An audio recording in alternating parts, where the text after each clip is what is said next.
Pwede ka mag-picture overlooking sa bundok. Meron din dyan, miss. Ayan, oh. So mga bok, papunta kami ngayon ng Naibuan. Pastora Photography. Kayo Sir Bon? Bon Francis po, ganun. Bon Francis. Meron kaming isusurprise sa inyo mga bok. Tsak na magugustuhan nyo. Abangan natin dito sa gate na to. Pakita ka sa camera, naka-on yun. Nag-usap lang kami ni Med na pupunta kami ng Naibuan. Tapos, isip ko daanan kayo. Okay lang ba? May mga kasama kaming model ng zigzag. Bago ka pumunta ng Naibuan, madadaanan mo to. Ang ganda ng picturean yan. Tapos doon sa kabila, Susong Dalaga. Meron ditong tourist spot kasi ang sa likod niyan ay bundok. Oh, yan oh, yun ang tourist spot niyan. Ito yung lugar ng Insolman mga bok. Pag pumunta ka ng Naibuan, madadaanan mo muna sila. Ito yung school ng Insolman, elementary school. Oh, astig oh. Pero maganda daw yung elementary school ng Naibuan. Pasubo yata tayo dyan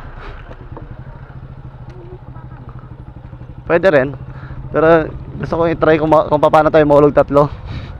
Walang malikot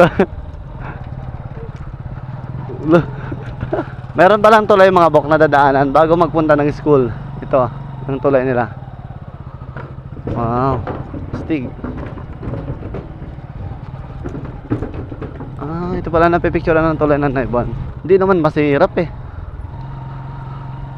Medyo mahirap yung daan papasok pero okay lang, worth it naman. Ito na kami sa Naibuan. Papunta kami ng school.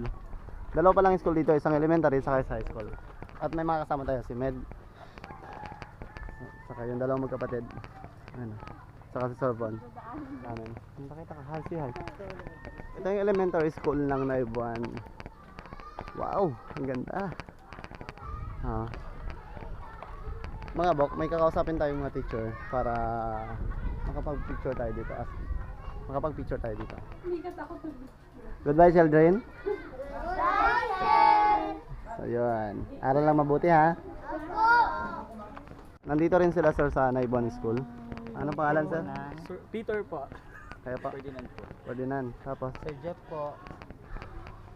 Mga bok, nandito tayo ngayon sa isa sa pinakamagandang pasyalan ngayon dito sa Naibuan, ang elementary school. Dahil mayroon silang mga photo booth. Sobrang ganda, as in maganda. Nagpaalam tayo sa mga teacher. And then meron ditong binabayaran for environmental fee para sa maintenance ng school. And then sa tinatawag nilang mga kagamitan ng mga bata dito sa Naibuan, mga school supply. Papakita ko sa inyo kung gaano kaganda ang Naibuan School ngayon.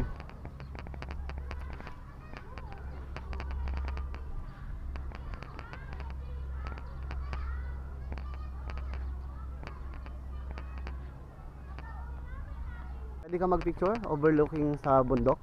Dito tayo. Ayan, di ba pwede kang umupo. Tapos sa kabila din. And then sa kabila may nis. Ayun sobrang ganda. Ayan, diba? Pag umupo ka, pwede ka mag-picture, kita mo yung bundok. Pwede kang umupo sa star. Ayan overlooking ng bundok. Okay. Maraming photobooth mga bok. May kubo, tapos may photobooth na heart. Ayan, See?